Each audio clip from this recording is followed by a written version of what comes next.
अमानत ने डगडगी बजाई तो गली के बच्चे अपने घर से बाहर आ गए। अमानत ने बच्चों को मुखातिब करते हुए कहा, आज लाडला और बहादुर आपके सामने मौजूद हैं, दोनों आपको सलाम करते हैं।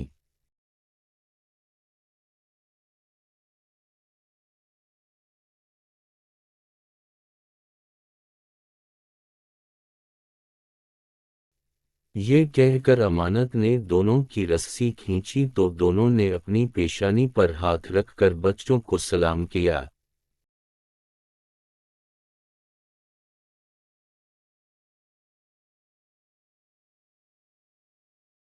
ये बहादुर है। अमानत ने सब्ज रंग की ऐनक पहने एक बंदर की रस्सी खींची।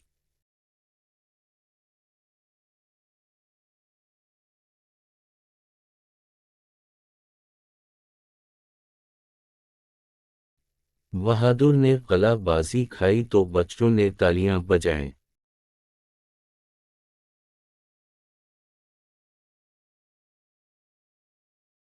और ये है लाडला, मेरा लाडला।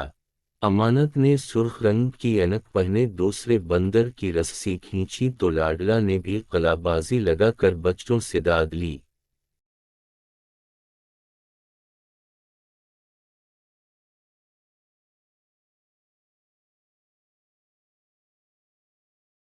फिर अमानत ने डगडगी बजाई तो बहादुर और लाडला नाचने लगे। दोनों कभी बाबू बिन जाते और कभी लेटकर साइकिल चलाने लगते।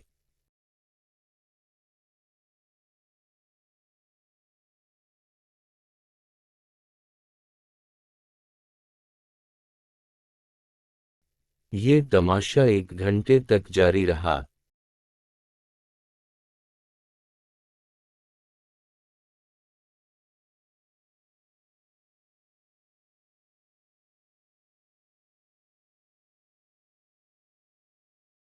बच्चों ने जमीन पर पैसे फेंके तो बंदरों ने झुक झुक कर सलाम करते हुए पैसे उठाए। अमानत की जेब में खासे पैसे आ गए थे। वो दोनों को लेकर फल मंडी की तरफ गया। उनके लिए केले और अमरूद लिए। बहादुर और लाडला ने खूब सैर होकर फल खाए।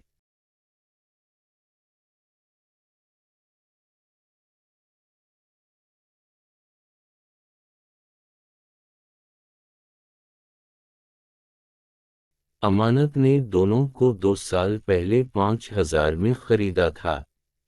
दोनों बहुत छोटे थे। दोनों को अशरफ नामी शख्स पहाड़ी मकाम से पकड़ लाया था।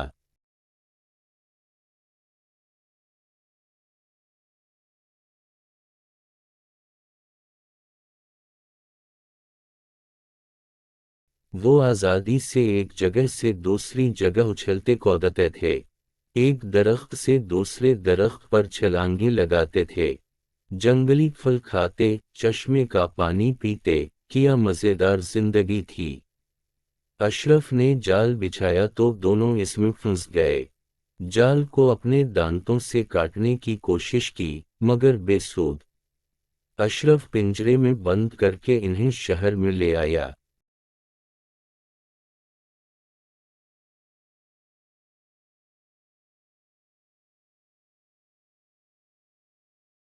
खाना बदोशों ने गंदे नाले के पास डेरा जमाया हुआ था।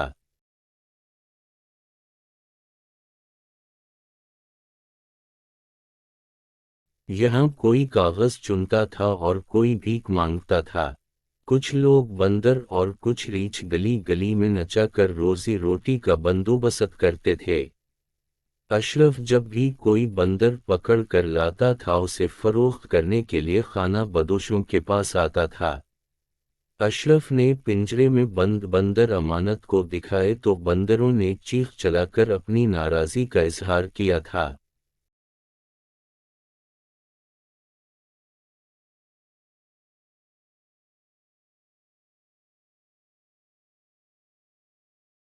अमानत ने 5,000 रुपये में दोनों बंदर खरीद लिए और उसी दिन दोनों बंदरों के नाम रख दिए।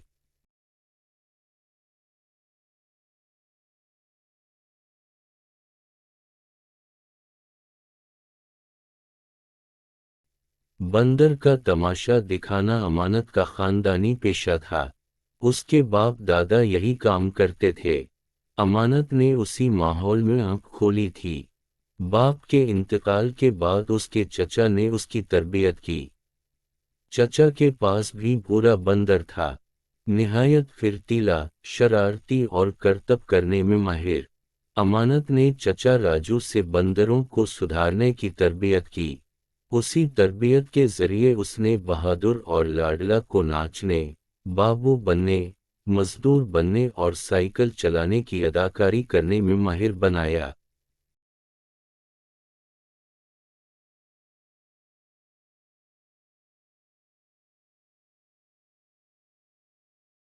अमानत जहां भी तमाशा दिखाता, बच्चे और बड़े सभी बंदरों के करतब से महसूस होते थे। दोनों कमाओ बहुत साबित हुए थे। अमानत उनको लड्डू और बर्फी खिलाता था।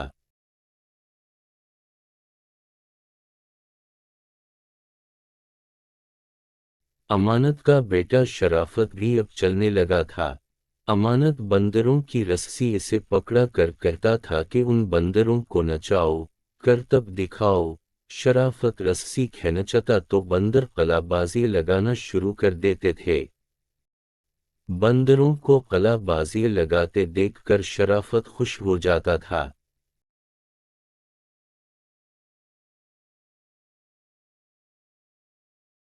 शराफत ने जब से चलना शुरू किया था, वो एक पल भी टक कर ना बैठता था। वो आगे आगे होता और माँ इसके पीछे पीछे होती थी। गंदे नाले के एक तरफ गली और दूसरी तरफ बड़ी सड़क थी। बड़ी सड़क से बड़ी बड़ी गाड़ियां गुजरती थीं। माँ ने आजिज़ आकर इसके पाँव में रस्सी बांध कर उसे झुग्गी में पड़ी चारपाई से बांध दिया था। शराफत आगे बढ़ता तो पाँव में बंधी रस्सी से गिर जाता।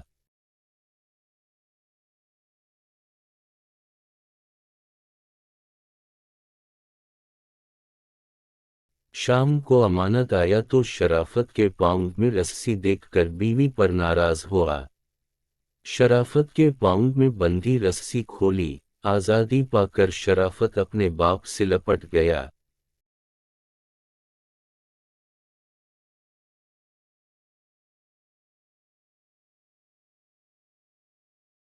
वो इतवार का दिन था। अमानत बहादुर और लाडले को लेकर नई बस्ती गुलाबनगर गया था। दोनों ने अपने करतब से बच्चों को महसूस किया। अमानत के जेब में खासे पैसे थे। उनके थैले में खाने पीने की भी खासी चीजें थीं।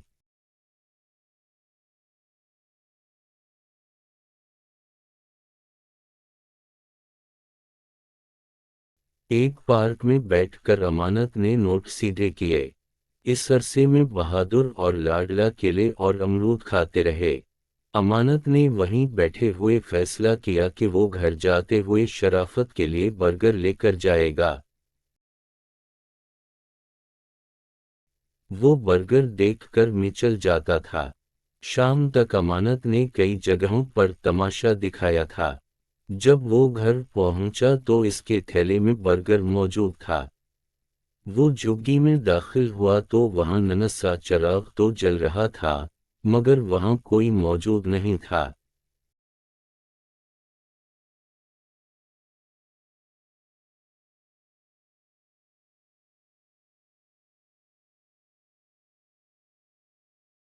बाबू मजू ने जब बताया कि दोपहर से शराफत नहीं मिल रहा तो अमानत के पांव तले से जमीन निकल गई। अमानत की बीवी कुलसूम अपने बेटे को मुख्तलिफ गलियों में तलाश करती फिर रही थी। कुछ देर बाद अमानत भी इससे जा मिला था। कुलसूम ने रो रो कर अपना बुरा हाल कर रखा था।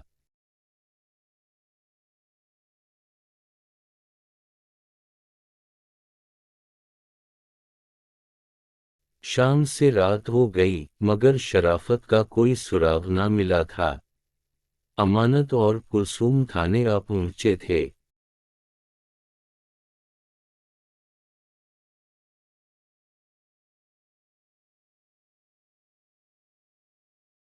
इंस्पेक्टर तवहीद ने निहायत मोहब्बत और तवज्जो से उनकी बात सुनी।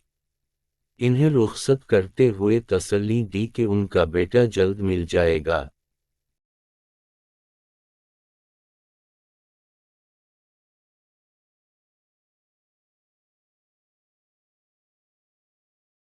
खाने से निकलकर अमानत और कुलसूम झुग्गी में तो आ गए थे, मगर इन्हें ऐसा लग रहा था कि उनकी झुग्गी की रौनक खत्म हो गई हो। माँ गुमशुदा बेटे के जूते और कपड़े देखकर जार वाओ क़ितार रो रही थी। वो सारी रात रोती रही। अमानत की आंखों में भी आंसू थे, मगर वो बर्दाश्त कर रहा था।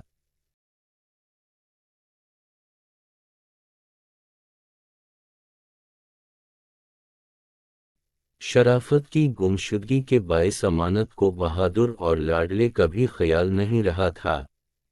वो शाम ही से भूखे थे। दोनों पहले तो इस तरह खामोश ना बैठे थे। भूखे होने पर खूब शोर मचाते थे। रात के आखिरी खा अमानत उठा, बहादुर और लाडले को खाने के लिए कुछ दिया। थैले में बर्गर देखकर अमानत खुद पर काबू न रख सका। वो फूट फूट कर रोने लगा। इसके रोने की आवाज दूसरी जगहों में सुनी गई।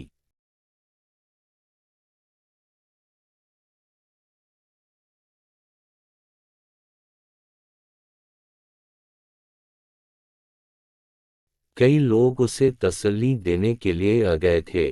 रोते रोते अमानत की नज़र बहादुर और लाडले की गर्दन पर पड़ी। पिटे से उनके बाल उड़ गए थे। फिर वो रोते हुए बहादुर और लाडले के बारे में सोचने लगा। कुलसूम और अमानत ने 3 दिन करब में गुजारे। बुध की शाम जब खाने में इन्होंने अपने बेटे शराफत को देखा तो बेइख्तियार उसकी तरफ बढ़ गए। इसे खूब प्यार किया। दोनों रो रहे थे।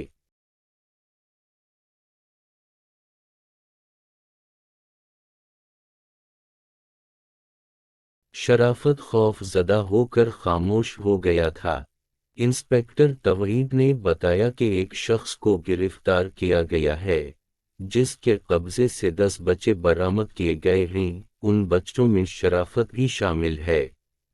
वो शख्स बच्चों को एक गिरोह के हाथों फरोख्त करता था, जो इन्हें मासूर करके भकारी बनाते थे।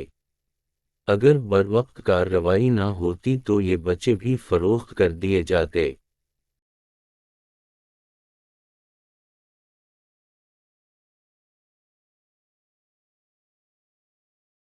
शराफत के आने से झुग्गी में रौनक लौट आई थी।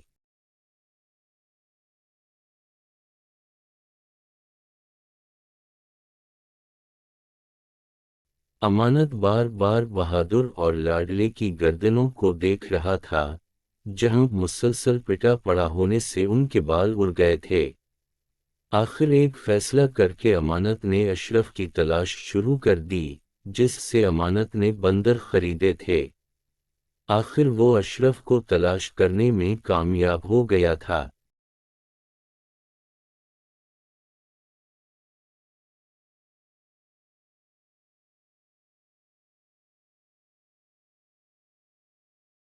तुम इन 2 बंदरों को कहां से पकड़ कर लाए थे?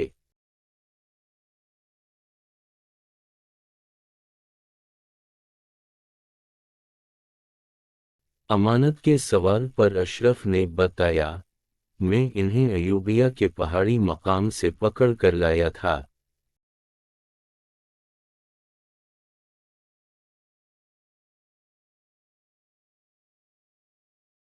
तुम्हें मेरे साथ वहां चलना होगा। अमानत ने अशरफ को गौर से देखकर कहा।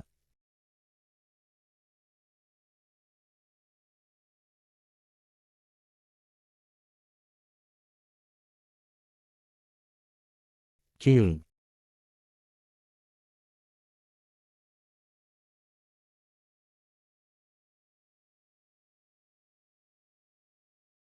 इस क्यों के जवाब में अमानत ने सारी बात बताई तो अशरफ ने कहा, वहां तक पहुंचने और वापस आने में बहुत पैसा लगेगा।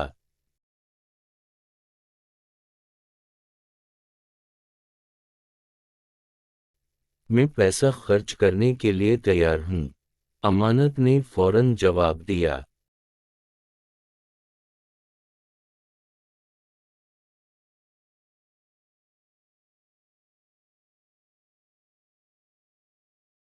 एक हफ्ते बाद अमानत बहादुर और लाडले को लेकर अशरफ के साथ अयूबिया में मौजूद था।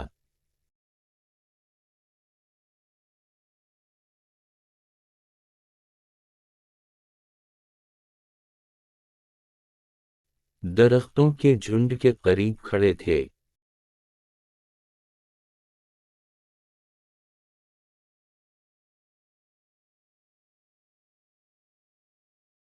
हाँ, हाँ, यही वो जगह है जहां से मैंने उन बंदरों को पकड़ा था। बिल्कुल यही जगह है, अशरफ ने इधर उधर देखते हुए कहा।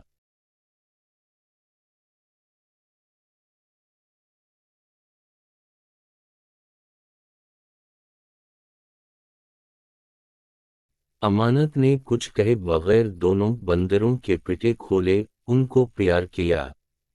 उनकी गर्दनों से उड़े हुए बाल देखे और पूर्णम आंखों से इन्हें तकते हुए कहा, जाओ मेरे प्यारो, जाओ अपनी माँ के पास वापस जाओ, आज़ाद दुनिया में, जहाँ कोई तुम्हारी गर्दनों में पिटा ना डाले।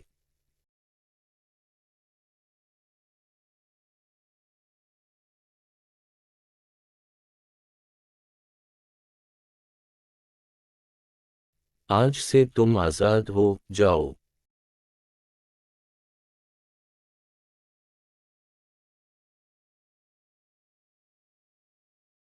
बहादुर और लाडला कुछ देर तो अमानत को तकते रहे, फिर छलांगे लगाते हुए दरख्तों के झुंड में दूर, बहुत दूर निकल गए। अब अमानत खुद को बहुत हल्का फुल्का महसूस कर रहा था। इसके बाद अमानत ने सारी जिंदगी मेहनत मजदूरी करके रोजी कमाई, मगर किसी जानवर को कैद में नहीं रखा।